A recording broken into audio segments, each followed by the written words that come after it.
We begin by praising Allah. We praise Him, we seek His help, and we ask for His forgiveness.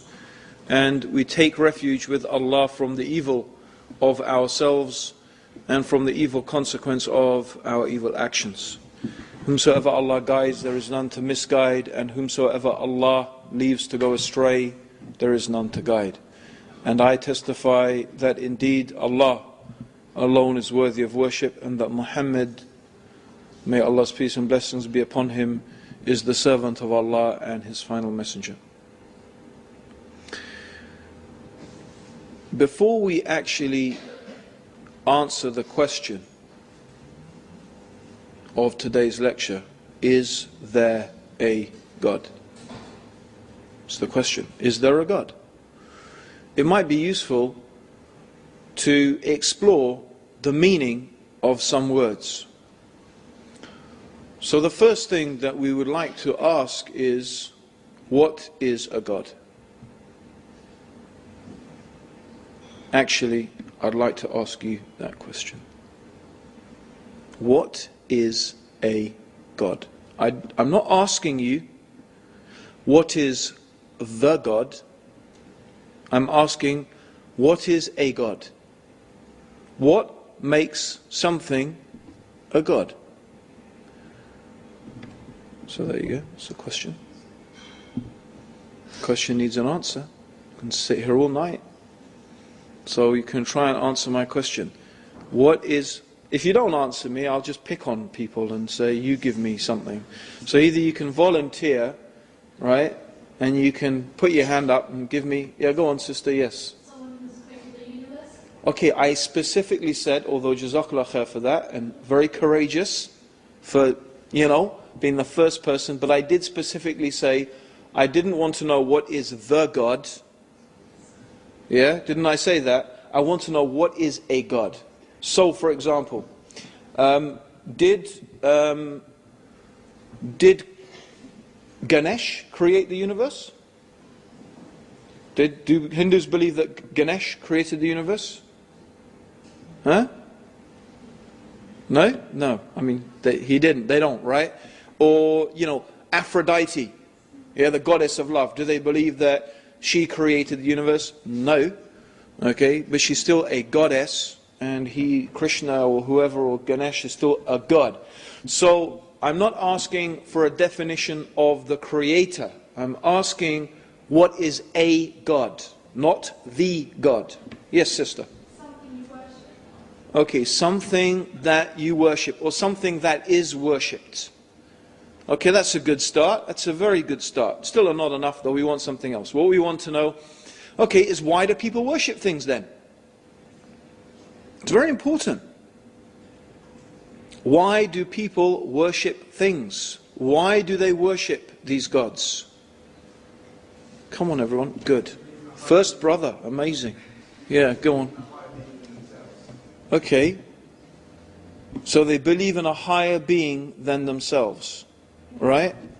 Some people may imagine that David Beckham is a higher being than themselves. Actually, some people might worship David Beckham. But certainly they might believe he's superior in some things. But it's still, okay, so, all you've made now is, we've gone back a bit and we've answered, or we've gone back to, what is a God? It's something that people believe is a higher being. But we've moved on a bit because the sister, alhamdulillah, mashallah, she said something which quite rightly, it's something that people worship. So now we want to explore, why do people worship things? What's worship all about? What does it involve, worship? Because the people think God can do anything, and they give us everything. Good. That's very good. Okay, excellent. People worship these gods because they think that those gods can give them something. They think that by worshipping these things, they can get something from those gods. So they imagine that by worshipping this thing, or they believe that this God can give them what they want and what they need. So, a God is something that people believe can give them what they want and what they need. That's what a God is. Right? Okay? Now often in religions, people have different gods for different things. Right? So in some religions, you will find that they have a particular god that if if you're fighting a war and you want to win, then you worship the god of war. Right? Like Mars, for example, originally was a god of war. Right? Mars is one of the gods of war of the ancient Greeks. Okay?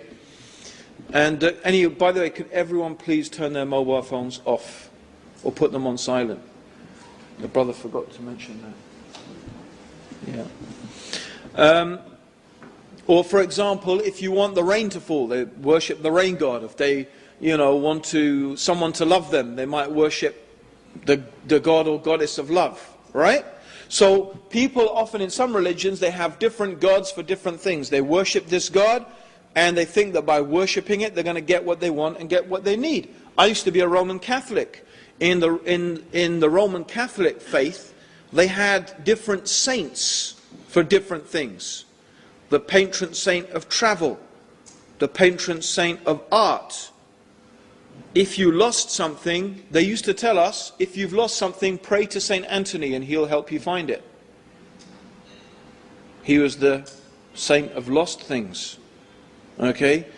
So it's the same, really. There's no difference from praying to saints or praying to... Because at the end of the day, when they pray, whatever you pray to, whatever you worship, you think that that thing, by worshipping and praying and sacrificing and serving that God, that's how you will get what you want and what you need. And usually there is a set of rituals, a set of functions. It may be prayer, it may be sacrifice, it may be giving offerings, and these things can reach extremes, including, for example, human sacrifice. In some religions, humans were sacrificed to these gods.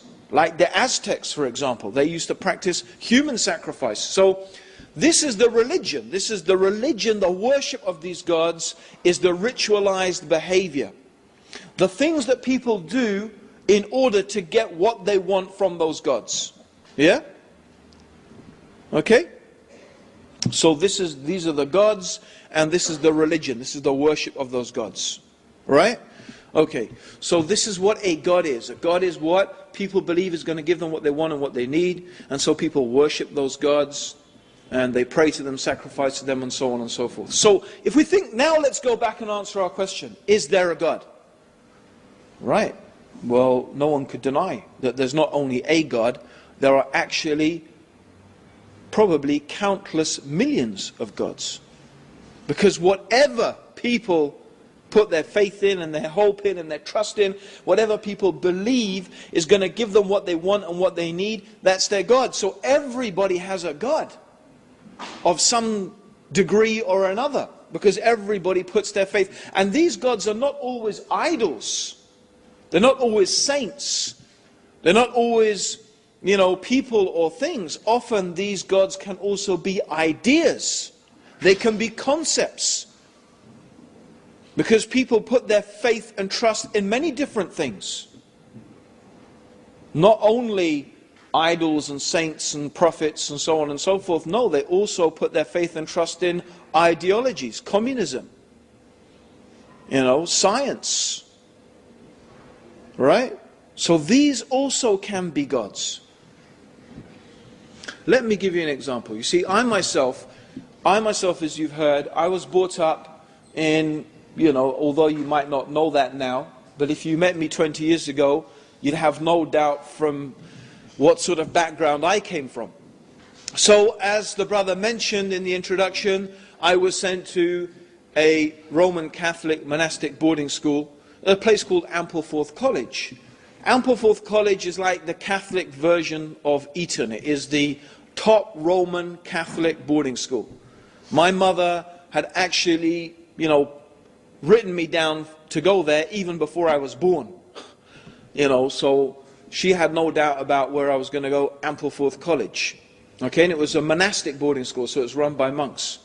Now, my mother, my parents, my dad, to tell you the truth, my dad's pretty chilled out, but I mean, my dad, his family have for generations been in the colonial service. So my dad himself was a colonial administrator in Tanzania, which is where I was born. My grandfather was a high court judge in Bombay. And that's as far back as I know. But so my dad's family have been in the colonial service. And my mum actually is Polish, but she was brought up in Kenya. And she's more English than English people. And she's very, very, concerned with the etiquettes and the manners of being very correct. And so I was brought up very strictly, not just as a Catholic, but, my mum was not very strict about her Catholicism. I suppose she expected that I would get that from the school. But she was very strict about our manners, how we should behave, that we should use the right words. Okay, my dad taught me the etiquettes of how to dress, for example. Very specific rules about dress. And, I can look at someone straight away until today, and I could know how well brought up that person is or badly brought up they are by looking at the way they're dressed, by looking at the type of shoes that they wear. For example, my dad would teach me, you never wear brown shoes with black. Oh dear. You never wear brown shoes with, you don't. It's just, he said, Ant, you just don't do that. It's just not done. What's the correct way to wear your tie? What was the correct way to put your handkerchief in your pocket? You never fold your handkerchief in the pocket. Never. That was, they used to say it's non-you. It's just, meaning it is not the right way to do things. These are the type of details. And as for eating, the dinner was a, sort of major ritual. And even down to how do you eat your bread roll. Even to how you eat your bread roll. Everything had to be correct. You had to take a bit of butter from the butter dish with the knife that was the butter dish knife, and then put it on your side plate, and then return that knife to the butter dish, and then take your own personal butter knife, which is, that's because it's the small one, right? And then you break your bread roll, not in the air, but on the plate. And you take a piece and butter that piece of bread roll on the plate, and then lift it to your mouth and eat it. Woe betide the one who gets a bit of butter, butter, and so this, and what is all of this about? It's because they believe that by following these rituals, and that's what it is, they're type of rituals, it's a type of, in fact, a type of religion, because they believe that by following these rituals, you will be identified as being a member of the upper middle classes. And when people know that you're a member of the upper middle classes, doors open for you that would never open otherwise. In other words, they believe that this is the way and this is the thing that will get you what you want and what you need. So therefore it becomes a type of God. Right? Becomes a type of God. Because people put their faith in it and their trust in it and their hope in it. And they imagine that these are the things that will make them successful in life. And of course, like any God that people worship, if you ask Hindus or Buddhists or any people who worship idols, they will tell you stories about how they prayed to their God and this thing happened, and how they offered things to that God, and the God drank from the, Ganesh drinking milk. Do you remember that, when Ganesh all around the world started drinking milk? Yeah? All those miracles. And you must have heard of the Virgin Mary crying, and and the crucified Jesus dripping with blood. You must have heard about all of these things. Right? So all of these things, they say these are the miracles, and these show that our gods are real. And it's the same. It's the same with belonging to the upper middle class. People say, well, our experience tells us that, and it's true. In some cases, it's true that you will get a job just by virtue of what school you went to. There are certain newspapers in this country, and this is very telling, by the way. If you think about the whole idea of so-called the free press and free speech that they talk about, no. The people who write for newspapers are a very carefully selected bunch of people, by and large, who belong to a particular elite, who have most of them studied in a particular group of schools, and who conform to a particular way of thinking about how the world should be. So it's very important to understand this. People have gods. Everybody has a god. Most people have many gods. So the real question we need to be asking today is not, is there a God? But rather, because the answer to that simply is, there are millions of gods. Countless millions of gods. But actually the real question is, out of all the things that people worship and put their faith in and put their trust in, are any of these things truly worthy of it? In other words, are they really capable of giving people what they want and what they need? And so what I'm going to do today is I am going to use the Quran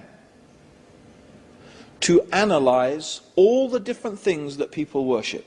Now you may say, okay, could we have a cup of coffee now, because it's going to be quite a long time to go through the millions and millions of... Of course I'm not going to go through every individual god that people worship or have worshipped. Of course not.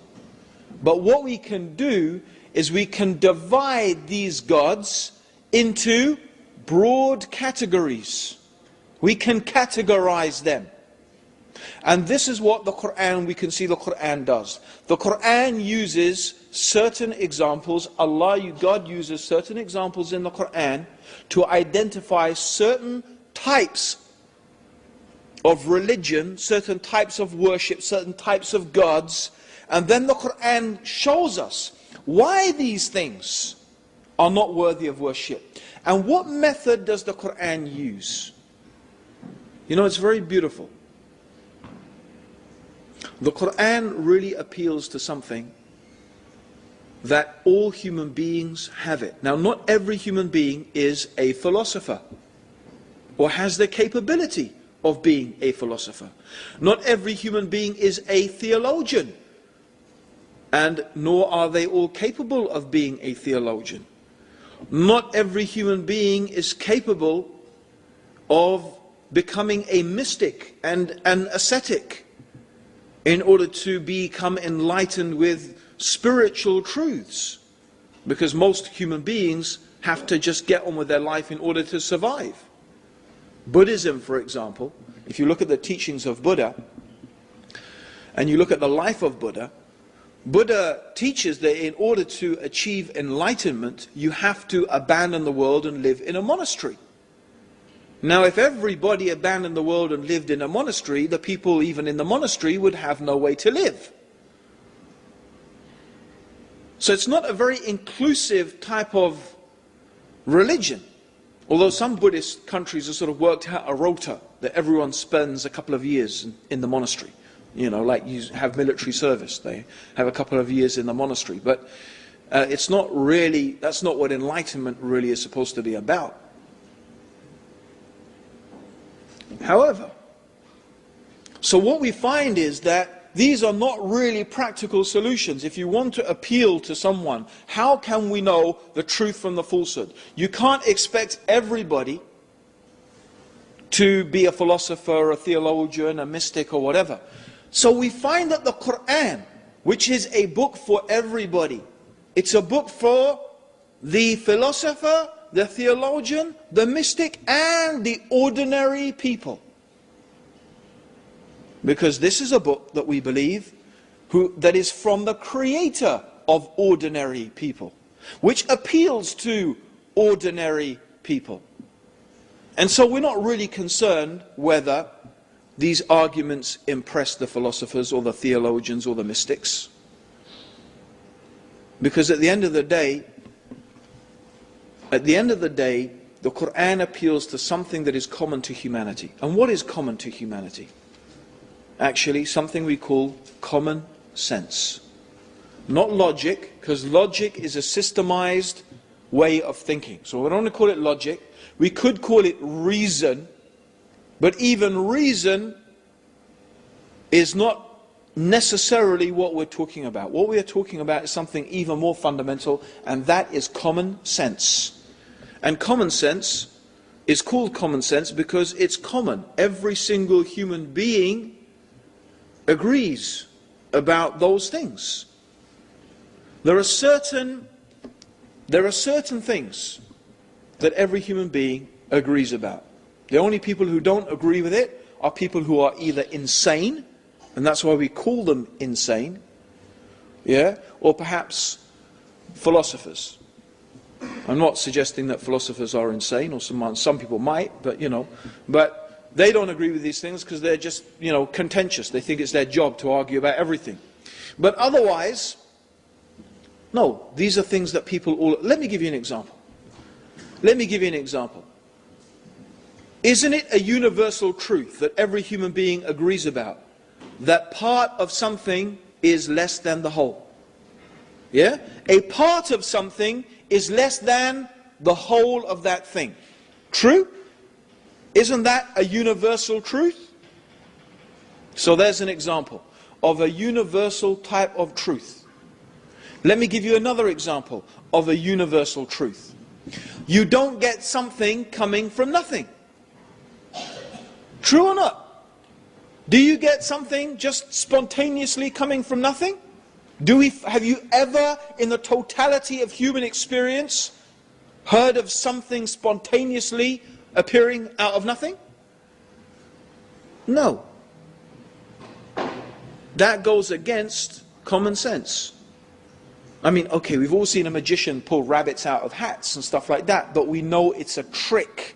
We know he's not really doing, we go, ooh, because he's made us believe for a moment that he's done something impossible, because our common sense and our common experience tells us that that's not possible.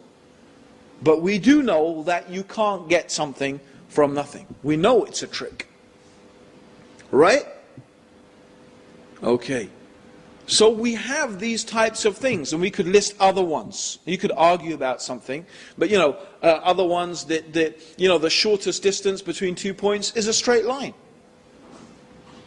And so on and so forth. There are collective things that are common experiences of human beings. That wherever we are, as long as we call ourselves human, we experience these things and we can agree about these things.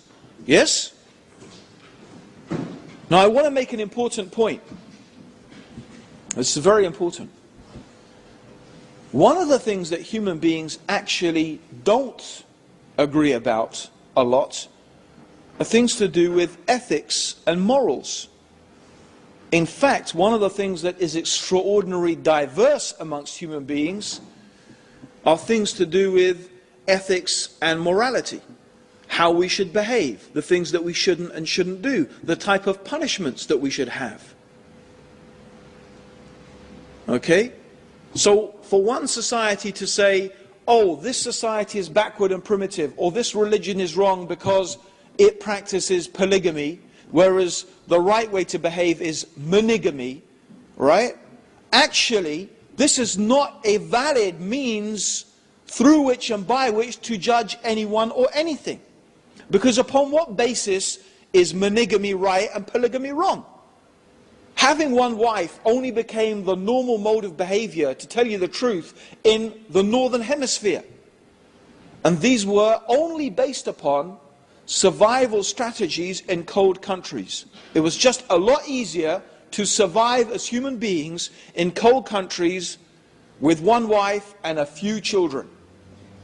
So the idea of just having a few kids and having one wife and a few kids was actually something that became established as part of the culture in this part of the world, mostly due to geography and climates, not to do with any moral superiority. And because it's more moral, it's just about that it was easier to survive like that. But due to the conditions in hot countries, okay, the survival strategies employed there were very, very different.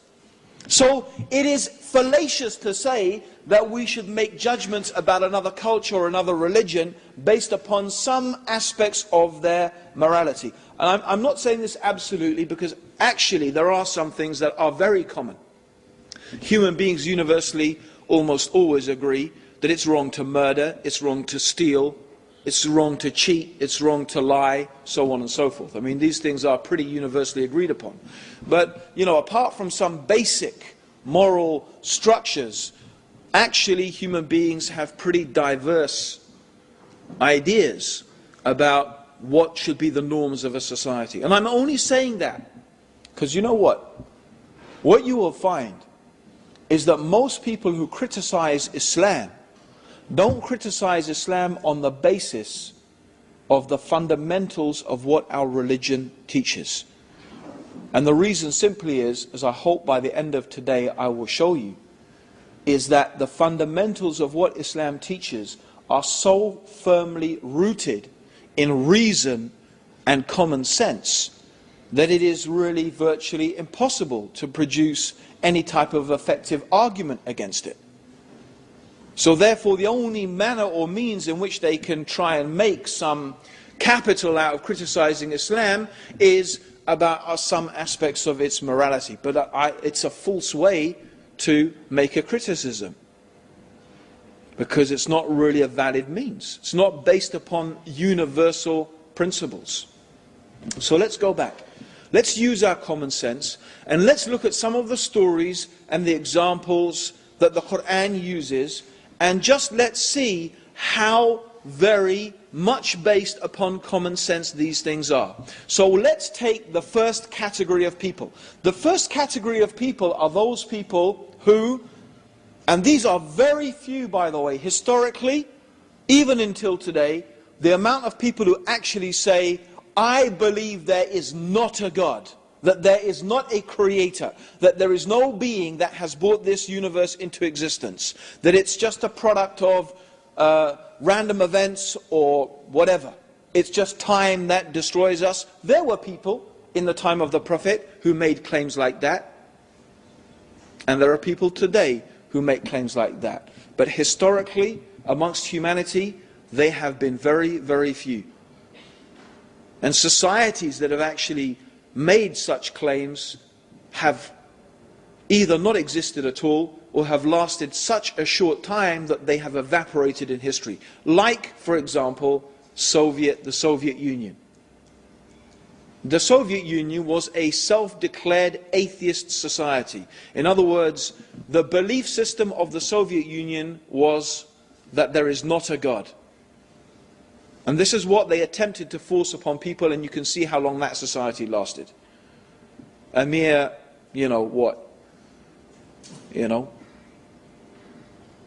80 years? Something like that?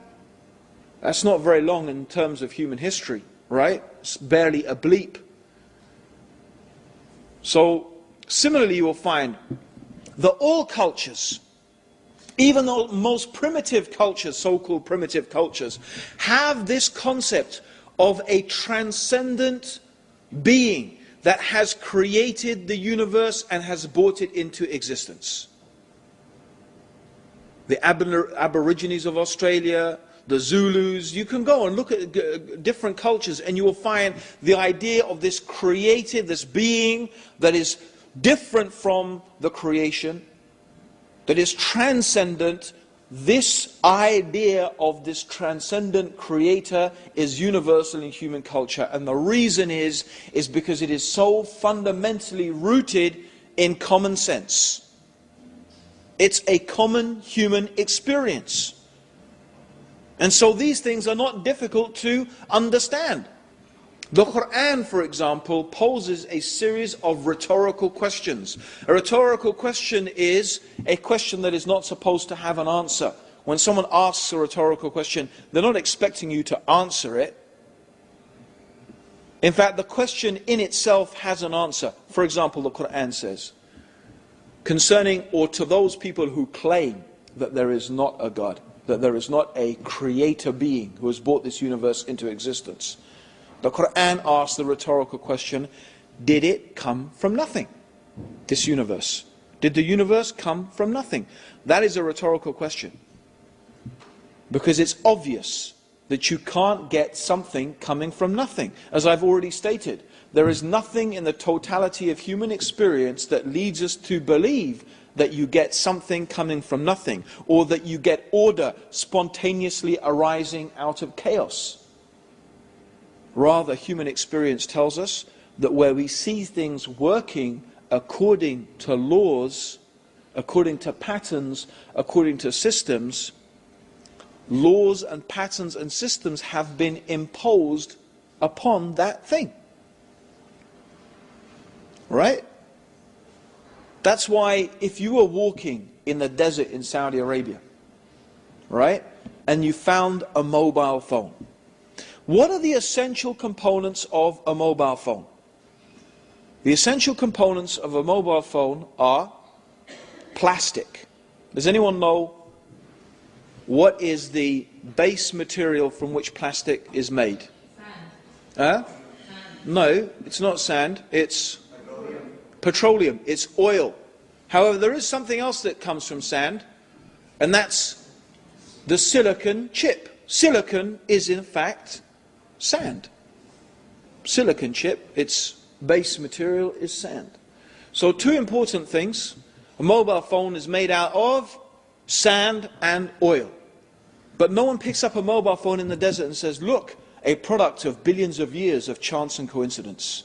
Yeah? The oil bubbled, yeah?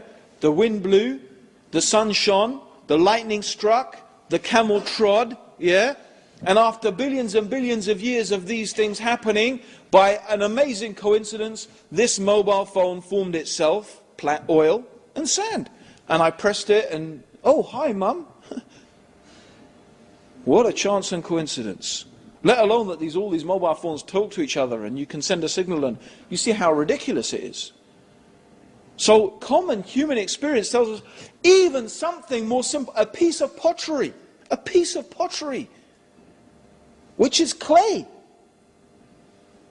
When an archaeologist finds a little piece of pottery, he doesn't say, oh my gosh, chance and coincidence. He knows someone has made this.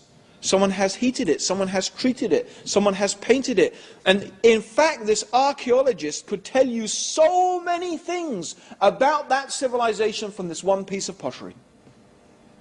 He could theorize so many things. He could tell you about their state of knowledge, their technology, so many things he could understand from one piece of pottery. That is why the Quran keeps asking us, look at the alternation of the night and the day. Look at the sun, the moon, the stars, the winds, the ships in which you sail, the animals that you ride and that you eat. Look at yourselves. Travel through the earth. See how Allah brought about the creation. In all of these things are signs for those who are wise and for those who understand. They point us to one very, very obvious conclusion. That this incredibly organized, systemized universe and world in which we live, with so many intricately coordinated mechanisms, we find this symbiosis, we find how one thing relies and depends upon another, and we can think of so many examples. We can think of so many examples. You know, I remember seeing, until this day when I was a little kid, David Attenborough going down a termite mound. Now termites are little creatures rather like ants, and they build these incredible mounds of mud. So you can imagine in the equator, in Africa, extremely hot, and even in the nighttime, by the way, it gets really cold. Yet an amazing thing, these termites build at the base of this mound a series of rings out of mud. They build a series of rings. And also they have vents. And what this does is it keeps the heat, it keeps the temperature of this mound constant. It only fluctuates between a few degrees.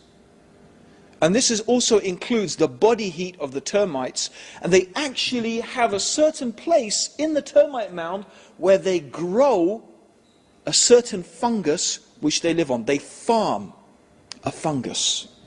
These are termites.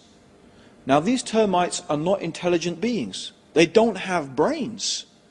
From where did they get this knowledge and this information to build such a perfectly,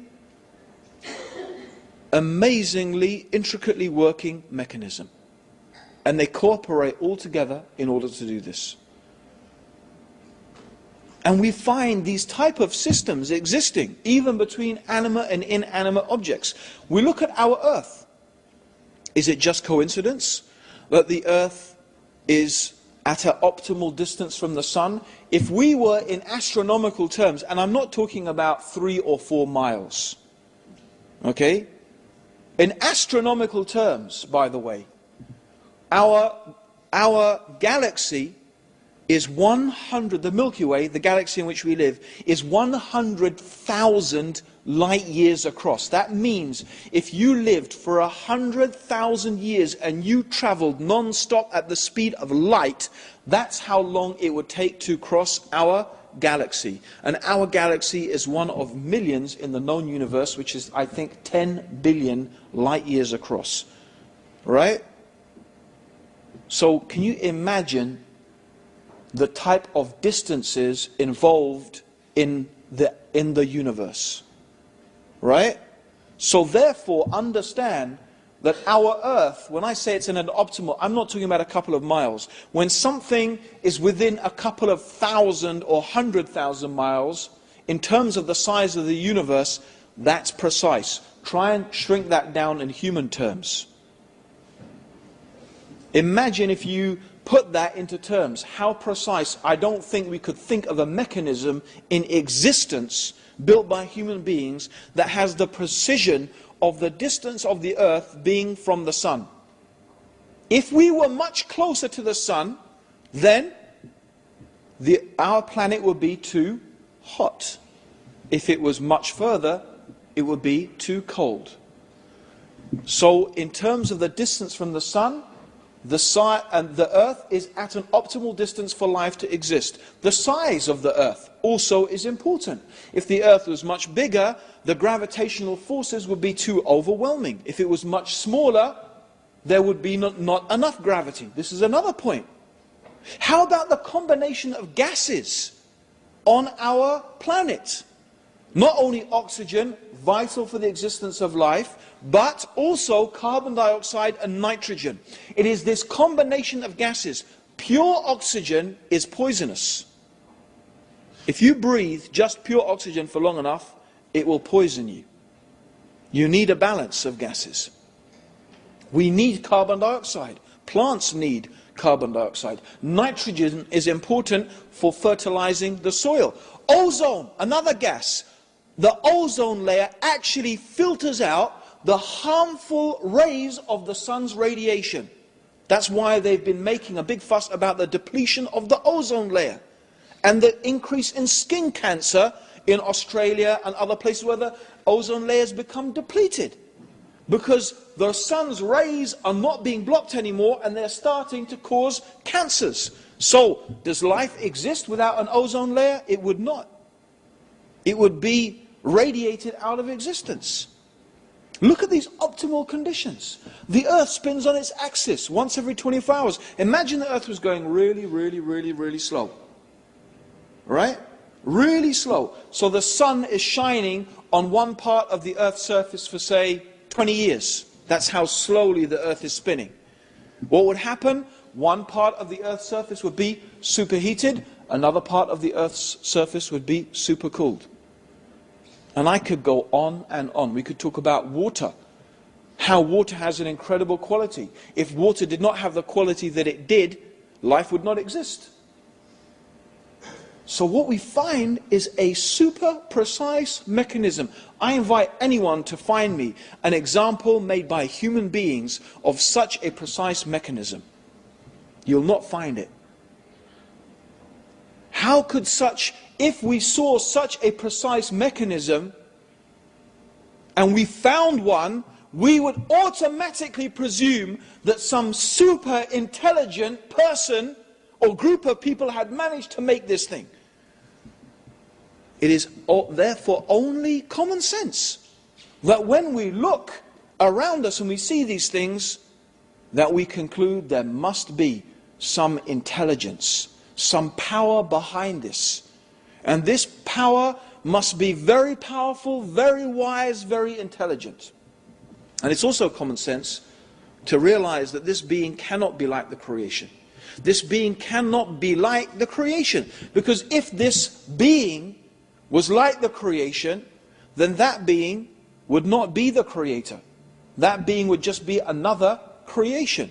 And that would need another creator. And we only end up with the same dilemma. We have creators creating creators forever, and that's actually not possible. And the reason it's not possible, just to tell you briefly why it's not possible, and I'll give you an example, I'll give you an analogy.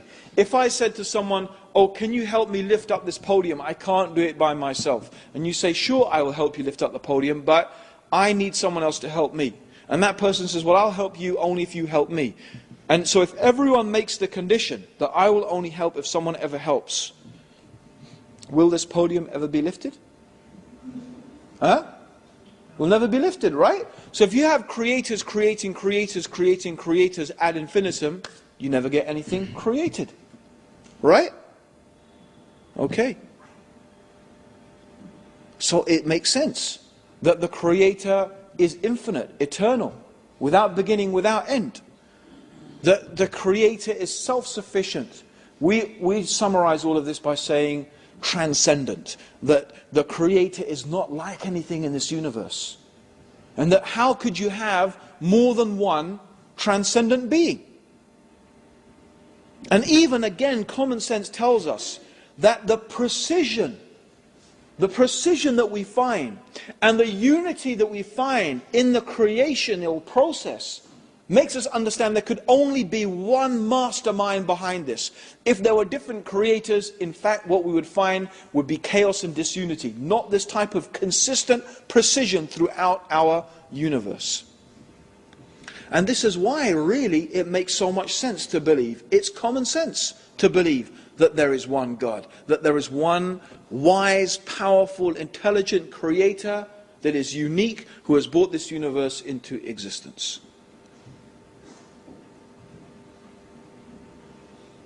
This is common sense.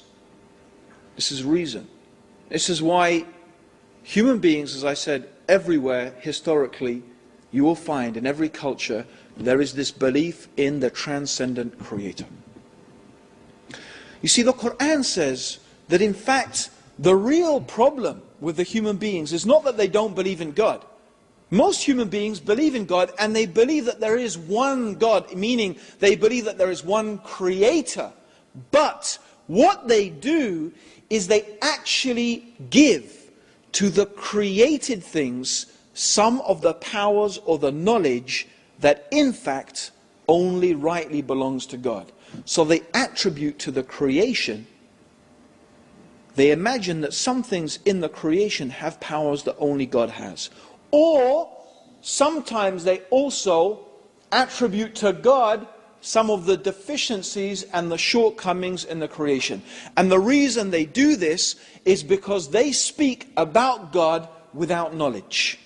They invent things because actually the truth is that what we can know about God through reason and common sense is in fact severely limited. Now some people, when they are faced with that limitation, they've come up with different ideas. If you look at the philosophical tradition and the Western philosophical tradition, okay, you have a group of people who lived and they were very influential in the last 200 years. They were called deists. Deists believed that there was a creator. They believed that it was extremely logical to believe that this universe had a creator. But they did not believe in a personal God. In other words, they didn't believe that God actually really cared about human beings. So this God created the universe, but about us, and the idea that we could have some sort of contact and relationship with this God, they considered that to be, they didn't believe that. Okay? They dismissed this. But philosophically they understood the power of this belief in this idea that there was this supreme being. Many other people came to this same type of conclusion. But what they believed is that, no, we could communicate with God, but not directly. God is so different from us that, you can't have any direct communication with God.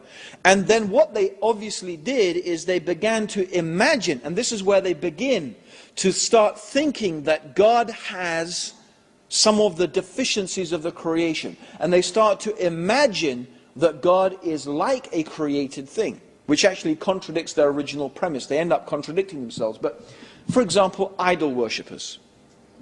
Most intelligent idol worshippers don't actually claim that the idol itself that they are worshipping actually has any power. They believe that somehow these idols represent spirits or powers or beings that can be intermediaries or intercessors between them and God. And they give an example. They say, for example, look, if you want to go and see Tony Blair, I'm not saying this is exactly the example they give, but if you want to go and see Tony Blair, you don't just go up and say, hey Tony, can I have a chat with you? So like, oh my God, it's one of those Muslims. Run. Okay? No, they will say, no, you have to go through Tony's cronies. Yeah? You have to go through the cronies of Tony, right? If you want to get to him. So you have to go to those people who he knows. Or even you have to go through the cronies of the cronies. Or the cronies of the cronies of the cronies. Depending. Yeah? If you're really like just a nobody. But of course, if you're rich and middle class, you could probably get to see him straight away. If you have enough money, he might even come to visit you. Yeah? But for you ordinary people, Muslims, especially those veiled women, you could take your veil off, then maybe we'll talk to you. Yeah? Okay? No. You have to go through special channels. And they say, well, it's like that with God, you see. You can't just talk straight to God. You have to go through those people who are close to God. You have to go to the priest who will then talk to, this super sort of semi-God who will pass on the message bit by bit. You have to go through. So they imagine God is like a king or a prime minister or something, surrounded by all these cronies and these sort of demigods and these things. That's how you have to get to God. That's how they portray it. Okay? Of course, the problem with this is that immediately these people have presumed that God suffers from the limitations and the deficiencies of the human beings. Right? Because why does Tony need cronies? Can anyone tell me? Why does Tony need cronies?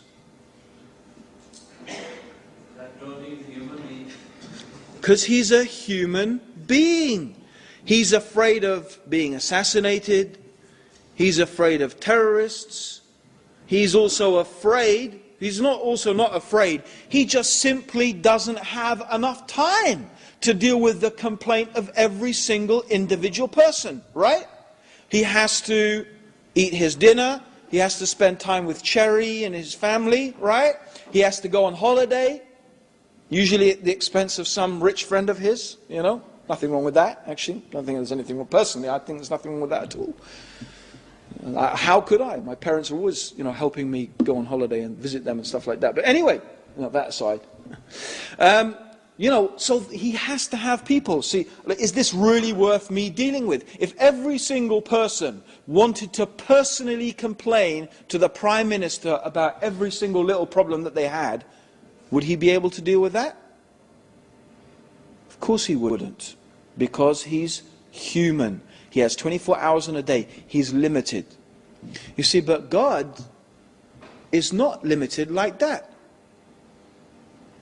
Allah God, the creator, who has created this whole universe, can hear the complaint of every single human being. And not only that, an incredible thing, if every single human being complained to God all at the same time, God could hear every voice of every human being, and God could give every one of them what they wanted, and that would be easy for God. Right? Now, how about the human beings? If you all start talking to me at the same time, could I understand what you're going on about? Could I? Could I? No, I can't. And the reason I can't is because I'm human. Let's think about what that means in respect to those people who pray to saints and prophets. There are even some Muslims who do this. And now we can see how people start to make others equal with Allah. So now let's say that I am praying to Saint Anthony, or some Muslim is praying to Abdul Qadir al-Jalani, or Prophet Muhammad, or Prophet Jesus, okay, or whatever, right? Sallallahu alayhi wa sallam, alayhi salam. Are you telling me that, not just me by the way, let's just say that 1 million Muslims all at the same time are asking and calling upon the Prophet Muhammad, or 1 million Catholics all at the same time are calling upon Saint Anthony? Are you telling me that Saint Anthony can hear 1 million voices all at the same time? If you're telling me that he can, then actually you are not describing a human being anymore. You are saying that he has powers that are actually divine powers. You are now beginning to make that person equal with Allah, with God. Whether it's the Prophet Muhammad sallallahu alaihi wasallam, or Prophet Isa, or Saint Anthony, or Abdul Qadir al-Jalani, if you first of all put aside the argument of whether the dead can even hear the living, okay, let's put that aside. Although I believe that the dead cannot hear the living. That's why it's called barzak. Calling upon a dead person is like calling upon a brick. But let's put that aside. Let's say they can hear. Are you saying they can hear these multiple voices all at the same time? You're not really saying they're human anymore. And they could deal with all these prayers and all of these supplications? That's a divine attribute. And this is how people either they imagine that God, Allah, is limited. See, they've given to Allah limitations, and they've given to human beings exaggerations. This is how people start to make and worship things, and listen, if I pray to Saint Anthony, don't I hope that he's going to hear me? Don't I trust that he's going to answer my prayers? Don't I put then faith and hope and trust, and I believe that he's going to give me what I want and what I need? Or if I pray to Prophet Muhammad or Jesus or whoever it may be, doesn't it therefore become a God, an object of worship? It does, of course it does. And the Quran deals with this. Actually, there is something more foolish about idolatry. And the basic reason why it's foolish is because of simple common sense. Any human being who spends some time thinking about it would realize this is foolishness. And again, the Quran appeals to common sense. A beautiful story is the story of Abraham. See, Prophet Abraham, he is well known for smashing idols. Bit of a radical. Can you imagine that these days? Prophet Abraham tried so hard to convince his people.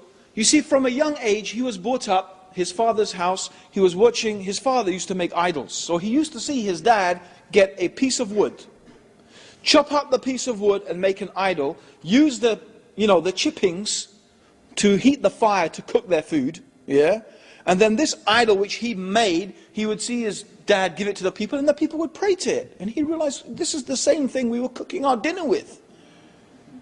right? And now the people are worshipping it. He's brought up realizing that what is this? And then he noticed the people, they're worshipping the sun, the moon and the stars, but he's looking, he's seeing, well, the stars are there, and then the moon comes out and outshines the stars, and then the sun comes and that outshines everything, and then the sun sets. And why are we worshipping things that obviously are controlled by something else? It doesn't make any sense to worship them.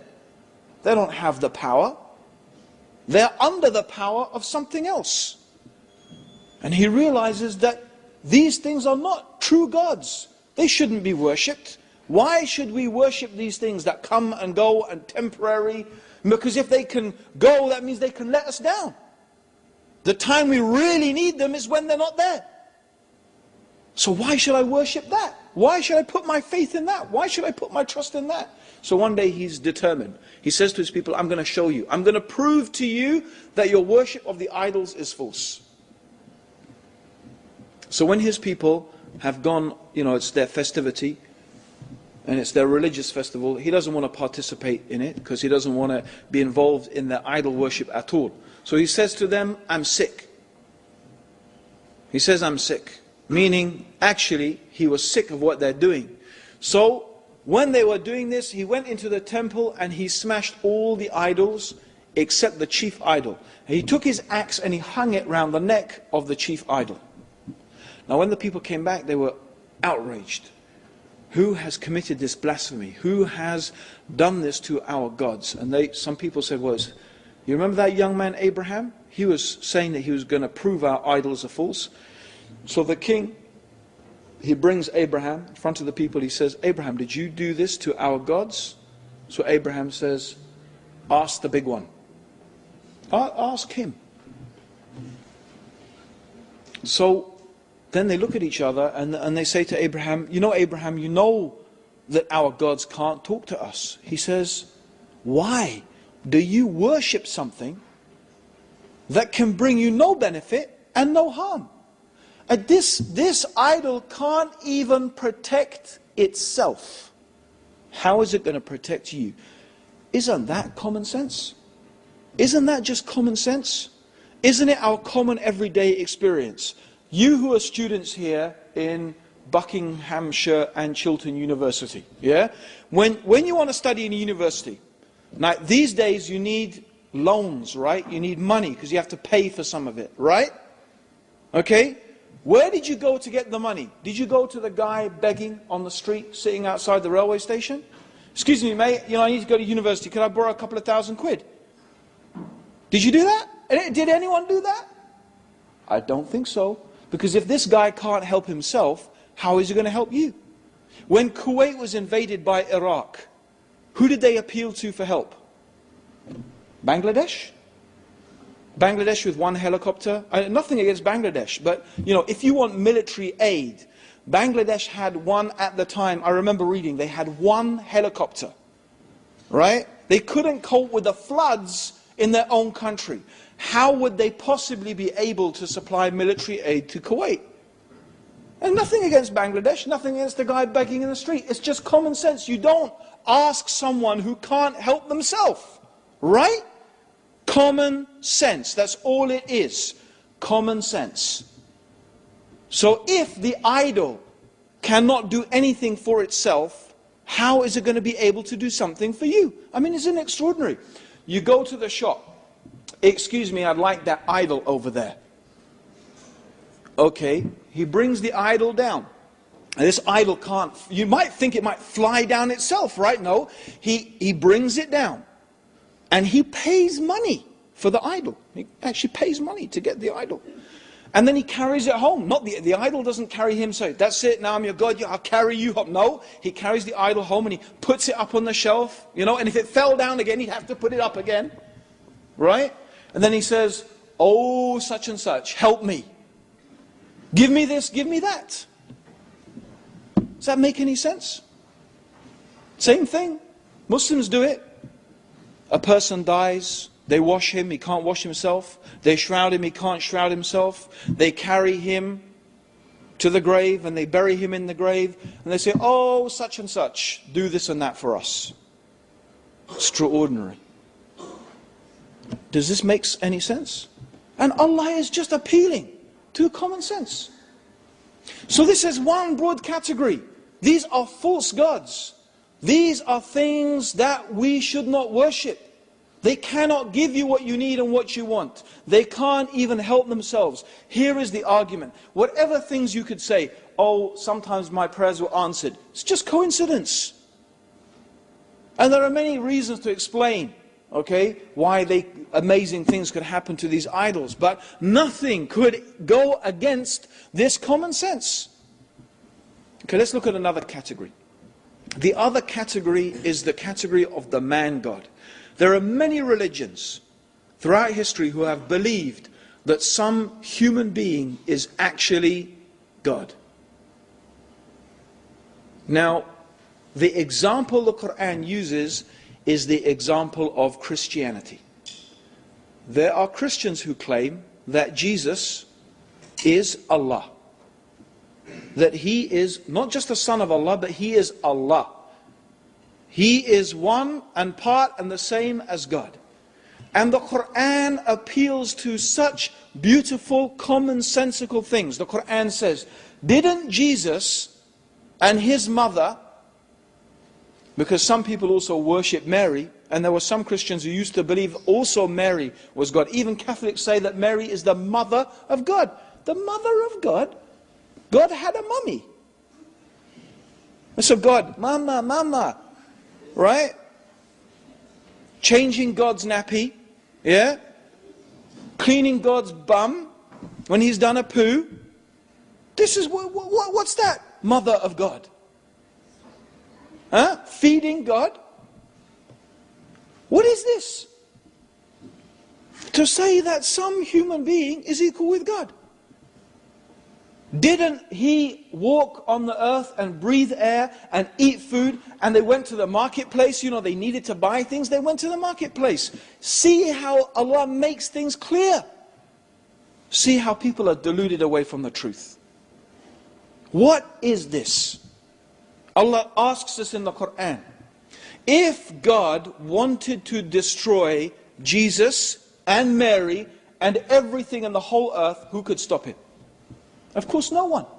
That means that Allah has power over Jesus and Mary.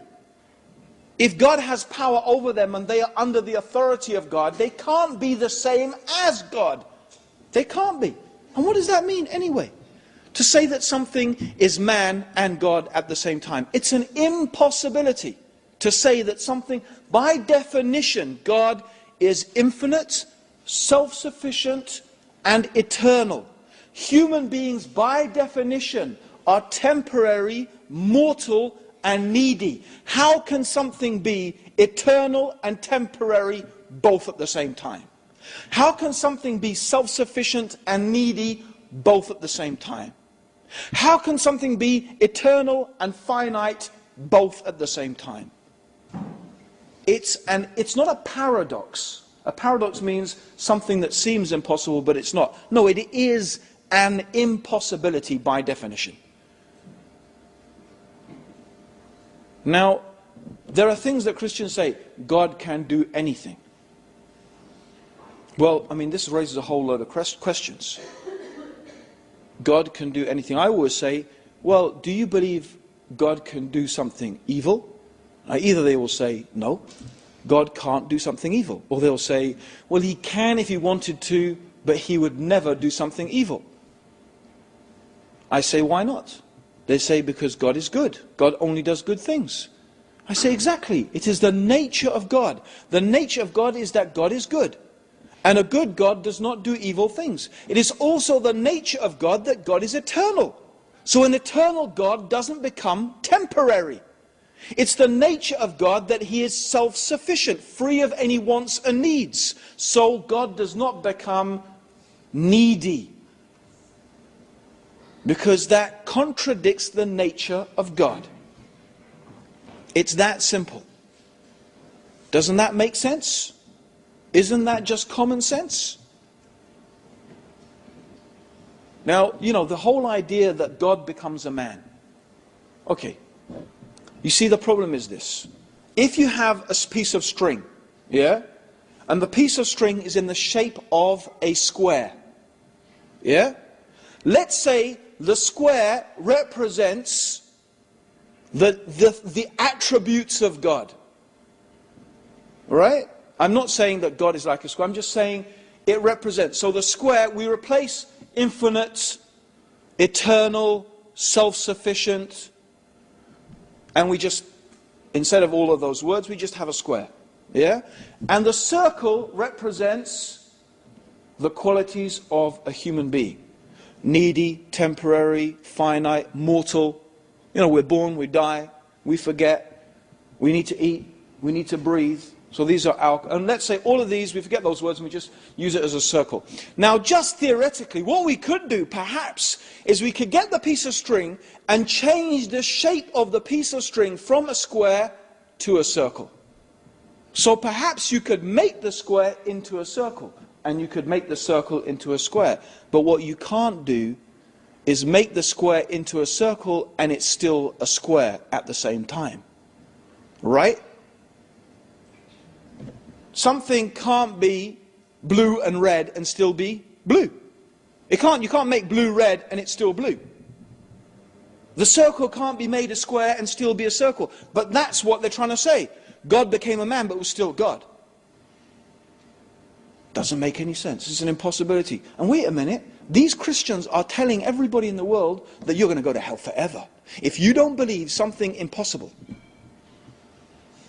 God is telling us, according to their religion, if we don't believe something absolutely impossible, you'll go to hell forever. So I have to believe something impossible without any proof, because by definition, you can never prove an impossibility. How can you prove something impossible? You can't. So I have to believe something impossible without proof. It's simple. I'll tell you something. And this is what I always say to every Christian. I say, you're telling me that on the day of judgment, I stand in front of God, and God says to me, why didn't you believe that I became a man? I will say, how could I believe that you, Allah, the eternal, self-sufficient creator of the heavens and the earth, was a temporary, mortal, needy man? How could I believe such a thing? You are far above that. If God then puts me in hell forever, I will never feel for one moment of eternity that God has treated me fairly or justly. But if a Christian is asked by God, how could you say that I was equal, that this human being was me? This human being that ate my food, this human being that breathed my air, this human that depended upon me for his entire existence. You're saying that this human being was equal to me? If that person goes to hell forever, they will know that they deserve to be there. They will know it. That's justice. That is justice. There's one other thing I want us to think about. And I like to give this as an example. Right? Modern science has made us appreciate something really remarkable. And that remarkable thing is exactly how minute we are. Actually, 1,400 years ago, the Prophet Muhammad, was also, in reflection of the words of the Quran, reminding us of our humble origins. The Quran reminds us that you came from a sperm drop, a despised fluid. The Quran reminds us of our base origins. The Prophet Muhammad even mentioned that the universe compared to the kursi, وَسِيَ كُرْسِيُهُ السَّمَاوَاتِ وَالْأَرْضِ, and Allah's kursi, his pedestal, extends over the heavens and the earth. How? The Prophet Muhammad said, the universe is like a ring in the desert compared to the kursi. A ring in the desert. Think about that. Think about a ring in the desert. How big is the desert and how small is the ring? And the kursi compared to the arsh, and the arsh means the throne of God, is also like a ring in the desert. Our universe is like a speck. Like a speck. Now, we are on an earth which is a speck, in a solar system which is a speck on the outer spiral of our galaxy, which itself is a speck, in the universe which is a speck. before the kursi, which is a speck before the arsh. Now if I said to anyone, oi, speck, even if I said it nicely, oh beloved speck, oh noble speck, oh good speck. But if I call you a speck, it doesn't matter how many nice things I put with it, calling a person a speck is not a nice thing. But you know what? We are specks. I wouldn't be lying if I called you a speck, and you wouldn't be lying if you called me a speck. But still we don't like it. How about then if we said that God is like a speck, whose kursi extends over the heavens and the earth, which is like a ring before his throne. So how about God? You say that God is like a speck? In fact, you said God became a speck on a speck in a speck in a speck. That's equal with God. That is insulting God. Common sense. That is common sense. Now some people say, no, we don't believe that Jesus is God. We believe he's the Son of God. But that's not any better. That's not any better. Saying that God has a son is not much better. That's still insulting God.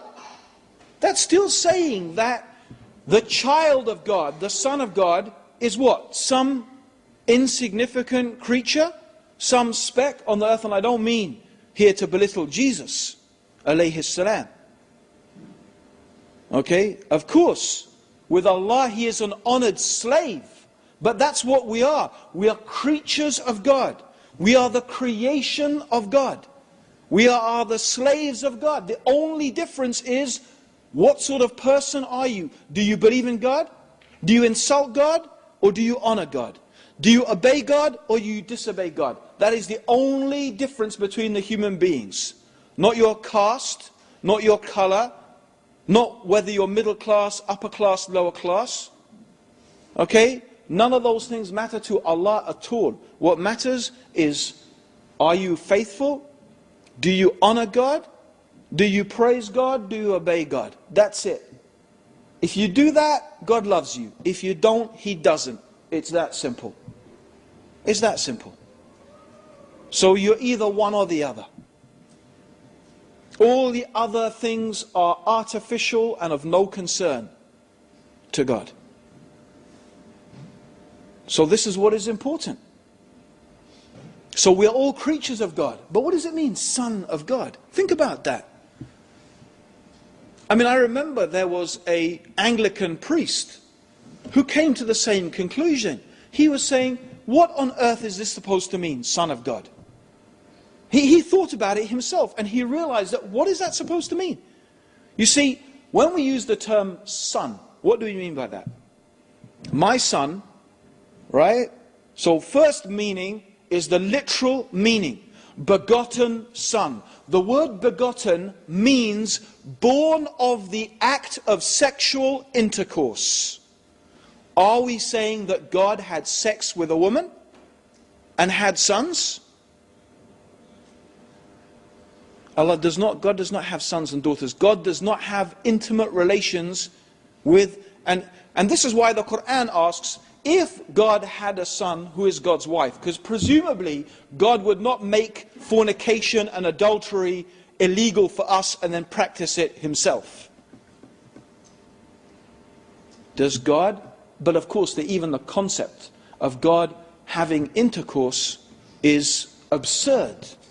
So obviously God did not have a literal son. God did not beget a son. Right? Because my son is human like me. By the way, if you have any doubts, you can study early Christian theology. Some early Christians, one of the evidences they actually brought to claim that Jesus was God is exactly this argument. They said, my son is human like me, therefore God's son must be divine like God. That's exactly the argument they brought. Meaning they actually had this idea that God must have literally begotten a son.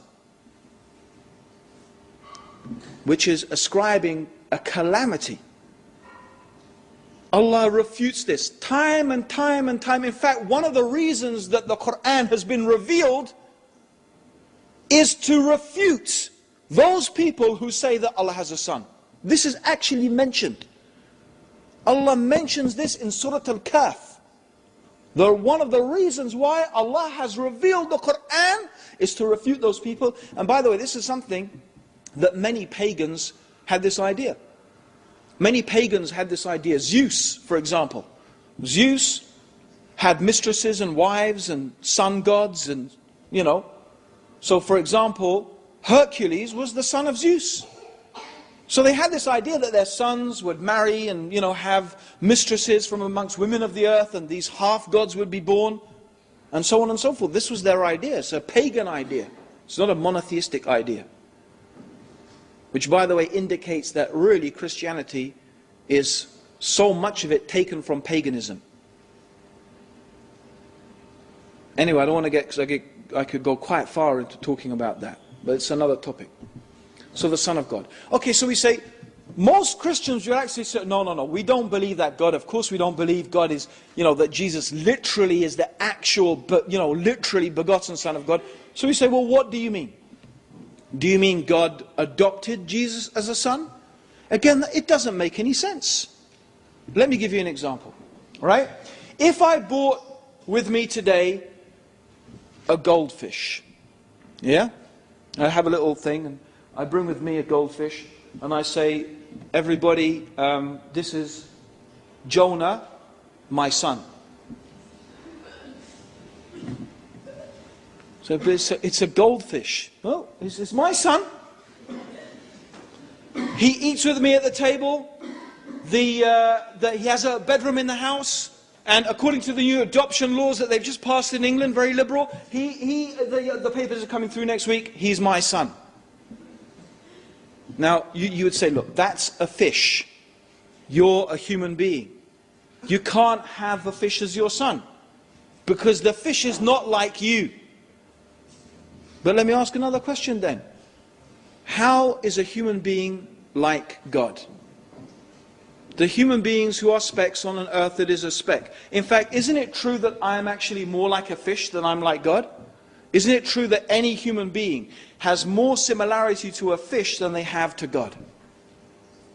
You see, the fish is born and the fish dies. Human beings are born and human beings die. The fish need to eat and they need to get rid of what they eat. Human beings need to eat and they get rid of what they eat. Right? The vision of the fish is limited. My vision is limited. The fish can only remember so much. I can only remember so much. My knowledge is limited. My powers are limited. My ability is limited. This is what I share in common with the fish. Whereas God, His seeing is without limit. His knowledge is perfect. God is never born and God never dies. God is eternal. How am I like God? In what way am I like God? Even a fish, maybe not a fish, but certainly an animal can even show compassion to its child. I don't know, I saw the most remarkable program, nature program. I can't even remember where I saw it. And I was absolutely transfixed. It was about the crossing in the Serengeti. So you have two parts. You have Masai Mara, and it's the plains where all the animals are in Kenya and Tanzania.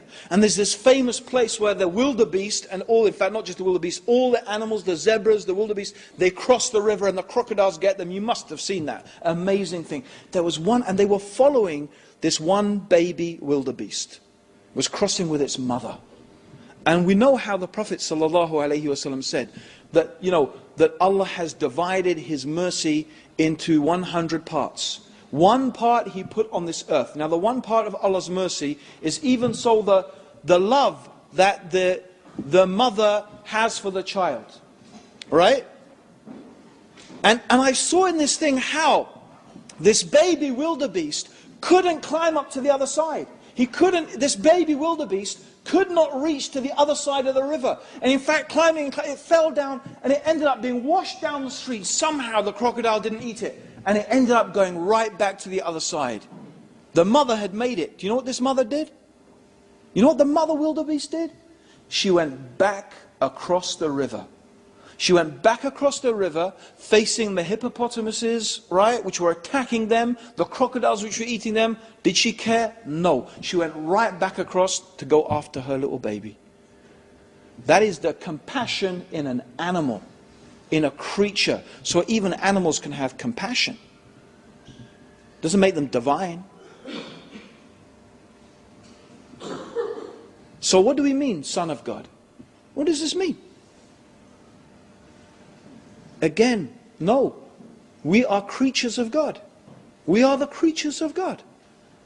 We are the servants of God. All of this is to show us, look at the things that people worship. Look at the things they put their faith and their trust. These are the false gods. None of these things are truly worthy of us worshipping them. Now, I've got two more things that I want to mention. Only two more things, and I won't dwell on them for long. But two more categories. The next category I want to deal with is race, tribalism. This is a false god as well. And the people that are used in the Quran as an example, they're not the only people who have this quality, but the ones who are used as an example for this are the Jews. Because amongst them are many who think that they are better purely because of being a Jew. It's racism. They think they are God's chosen, favored people purely by virtue of their ancestry. And God refused this utterly and completely in the Quran. And it has been completely and utterly refuted by the Prophet Muhammad. No human being is better than another human being based upon who they are descended from. And of course the Jews are not the only people who suffer this delusion.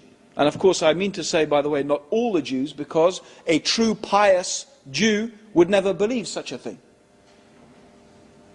But in fact the Prophet Muhammad said that you Muslims, the ones that you Muslims you resemble mostly, you have the closest resemblance to, are the children of Israel. You are most like them. And you find, unfortunately, many Muslims have the same idea. I am better because my ancestors were Muslim. Not because of me and what sort of Muslim I am and how I follow my religion. No, what do you know? You're a new Muslim. I mean, this is what I've seen it myself firsthand. 20 years I've been a Muslim, and I experienced a lot of it from the Muslim community. What do you know? You're a new Muslim. My ancestors were Muslims. My great whatever. As if, so what? What's that got to do with anything? Subhanallah, the Prophet Muhammad sallallahu alaihi wasallam, he said the first time he publicly called people to Islam, he called the different tribes, these tribes who he was related to, he called his own tribe, even his own daughter. His own daughter Fatima. He said, I cannot help you at all against Allah. Meaning you being my daughter will not help you one single little bit against Allah. When you meet Allah, the fact that you're my daughter is not going to help you. If that's Fatima, the daughter of Prophet Muhammad, how about everybody else? Sallallahu Alaihi Wasallam. But this is a delusion. Many people suffer this delusion. Racism. We're better because we're British. Get rid of the Pakis, get rid of the niggers, get them out. Yeah, Britain will be great again. Yeah, you've heard all of that, haven't you? I can just imagine them cutting and pasting that one, yeah? Racist Muslim, BNP Muslim, you know? You heard that. As if what? Being white makes you better? Why? What is better about being white? Or being brown, or being anything? Why would a color of your skin have anything to do with making you a better person? But there are many people who suffer this delusion.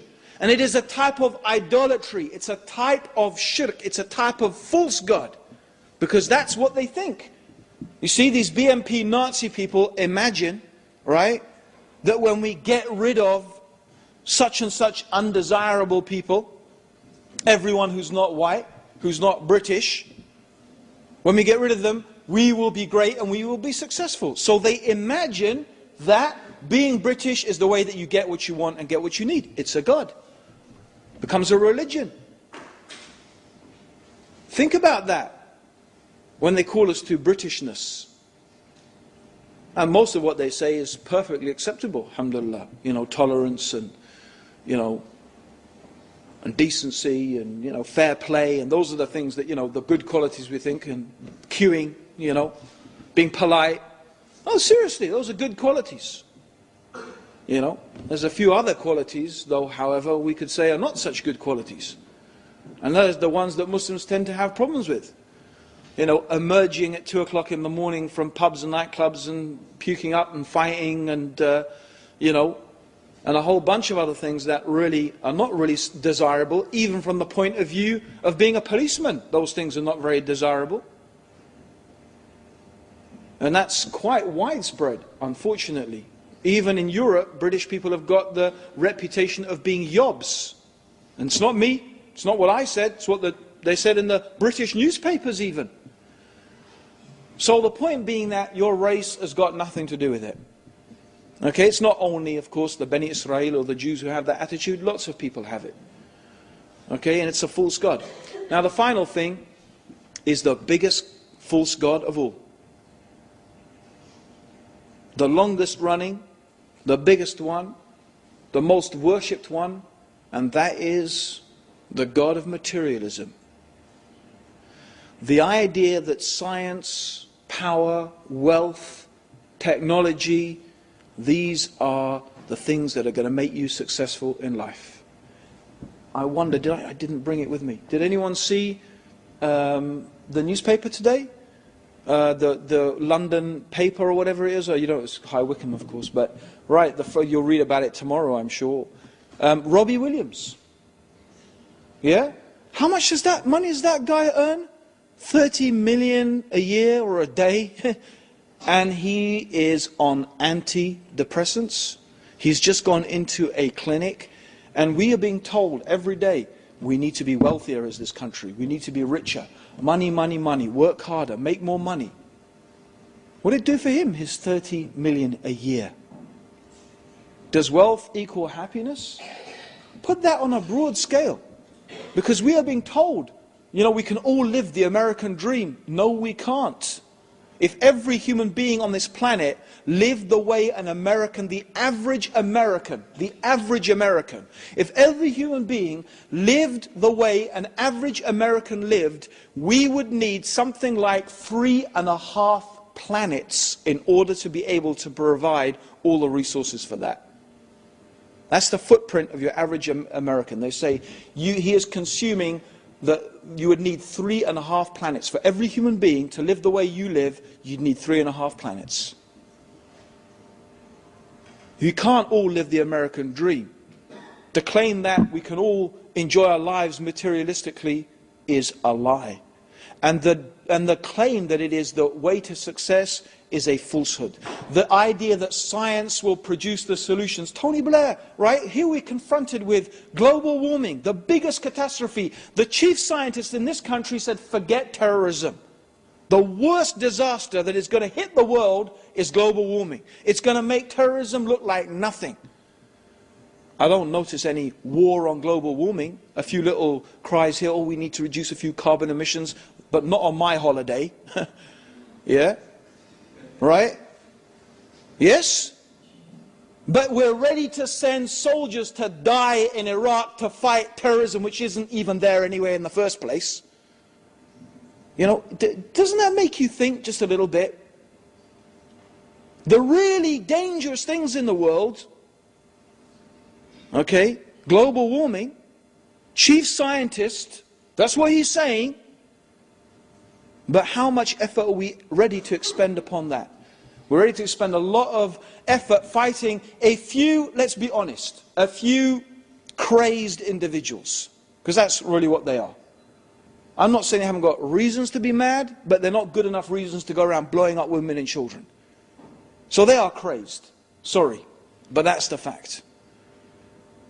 Yet all of this effort, all of these laws being passed, So many laws restricting our freedoms. Indefinite detention. Because you might be suspected somehow of encouraging somebody in some particular way of, and so on and so forth. Stripping away our freedoms in the name of protecting our freedoms. Okay? We should think about this. What's it all really about? But you know what? The truth is, science is not going to find the answer. And if you think we're the first people who thought that, we're not. Believe me, every civilization, you can look, the Romans, the Greeks, the Babylonians, the Byzantines, the Chaldeans. Have you ever heard of the Chaldeans, by the way? Anyone heard of Ur? Does anyone speak Chaldean today? Do you know Chaldean used to be spoken virtually across the world? Did you know that? Rather like English is today. They used to have schools across the world so people could learn Chaldean. This was in ancient times. This is how influential the Chaldeans were. And now you haven't even heard of them. You haven't even heard of them. One day, you know what I suggest? You don't have to go far. Drive up to the north of England and go and stand on Hadrian's Wall. Still there, little bits of it. Hadrian's Wall, I used to do that quite often. And then I would stand on Hadrian's Wall. I wouldn't look north up to Scotland, I'd look south. And I'd think, you know what, once upon a time, a Roman legionnaire stood right here. And he probably thought to himself, as far as I can travel and as far as I can go is Rome. The Empire of Rome. What's left of the Empire of Rome? What's left of Greece, of Babylon, of ancient Egypt? Allah says in the Quran, travel the earth and see what happened to those people, see what happened to those civilizations. And believe me, you study, they thought they had all the answers. They thought their technology, their science, their industry, they thought that they were masters of everything. But what is left? That is the pipe dream of materialism. It is the pipe dream, the false god, the biggest false god of all. The idea that in money and wealth and science and technology is the true answer to all of our problems. In it we put our faith and our trust. See on the dollar bill, in God we trust. Should be, in this dollar bill we trust. This is the God. Woe be, the Prophet said, to the worshipper of the dinar and the dirham, because you can worship money, just like anything else. That's really the end of my talk, except for one final and very important thing that I want you to think about. And this, I hope, is the conclusion. Okay? The final thing is, when we talk about knowledge, when we talk about knowing something, okay, most of us think and imagine it means the thinking process. But let me give you an example. Imagine this is very hot, red hot, yeah? If I pick it, what do? Do I have to think about dropping that thing? Do I think about it? Or do I just, what is it called when I just go like that? What do we call it? It's a instinct. It's an instinct, an instinctive reaction. But isn't that a type of knowledge also? Imagine if we didn't have those instinctive reactions. Imagine if we have to actually think, wait a minute, this is hot. Oh, by the time we'd actually thought about it, there's a reason why it happens instinctively. And it's a type of knowledge. An essential type of knowledge for our survival. Scientists would say we have evolved it. But there's another very interesting type of instinctive knowledge. And you only find the people who really talk about it are Muslims. It's the same, like when you pick up something very hot. When human beings are in a condition of extreme distress, I don't mean like a little bit warm, but extreme distress. And the Quran gives the example of a boat that is on the sea. And imagine the waves are crashing over this boat like the roof of a tent. This is how the waves are. This storm. And the people know that they are about to be doomed. So now, the captain is not going to save them. The captain's been washed overboard. The technology is not going to save them. The boat itself is breaking up. Do people think their money is going to help them now? Their British passport, is that going to help them? Their caste, the color of their skin, the tribe they're from? All those gods, all those things that they put their faith and they put their hope and they put their trust in, they forget them. And what do? They start calling upon that one being that they know instinctively. They know, it is knowledge from inside themselves, that there is one being. This being is not anything in this universe. No, this being has power over everything in the universe. It's not the name here that is important, but the one they are calling to is truly Allah, is truly the Creator, the one who has power over all things. And then Allah asks then, and you know that that's true. Every human being, they know in their heart that that is true. Then why?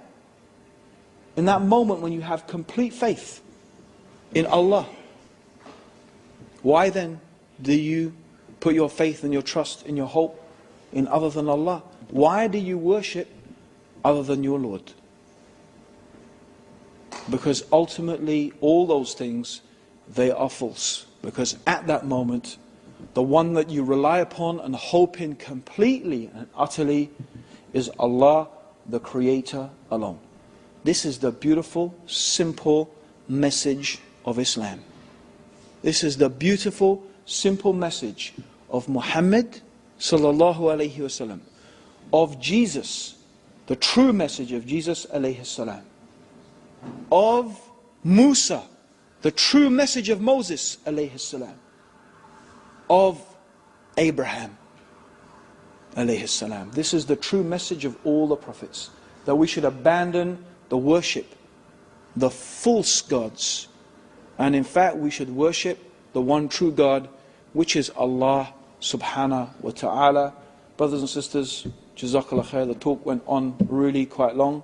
Insha'Allah, Jazakallah khair for listening. I hope we all benefited from it. Assalamu alaikum wa rahmatullahi wa barakatuh. May God's peace and blessings be upon you all, and may Allah guide all of us closer to the truth. Jazakallah.